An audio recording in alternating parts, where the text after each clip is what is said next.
Rheumatoid arthritis is commonly called RA. It's a chronic autoimmune condition that affects about 1.5 million Americans.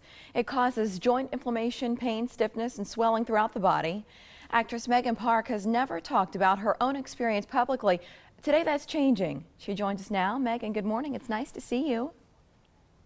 Good morning. Thank you for having me. Of course. What inspired you to share your RA story? Well, I've been living with RA, rheumatoid arthritis, for my entire adult life.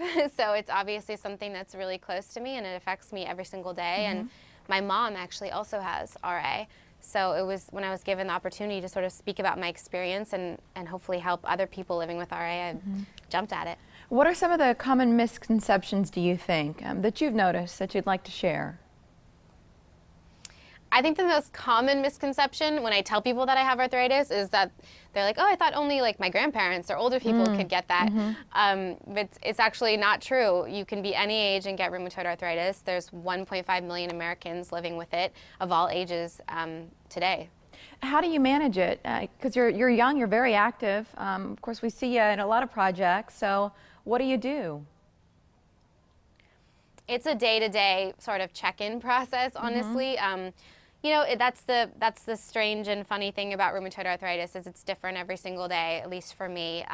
So when I wake up, I have to sort of check in and see how I'm feeling. How do my joints feel? What can I do today? Can I go to that yoga class I'd planned on going to? Maybe not today. Maybe I need a break. It's a balancing act every single day, balancing it with my work and my friends and everything else. You talked about why it was important for you. Why do you think others should talk about their health with RA specifically? What's the benefit of being part of that community? Well, I think that connecting with other people who are living with the same disease as you is really important.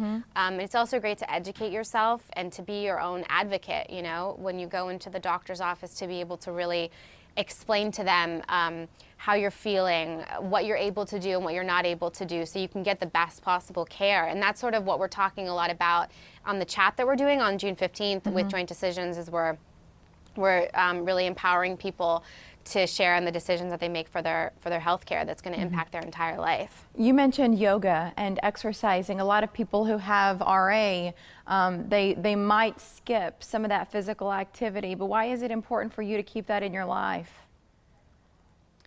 Well, it's different for everybody, but for me it's really important to keep moving, but to be gentle, you know. I have to get exercise for my health, but I also have to take care of my joints at the same time, so it is that balancing act. I try to tend to stick towards gentle exercises for my joints, which for me is yoga, and swimming is one that's really great for me.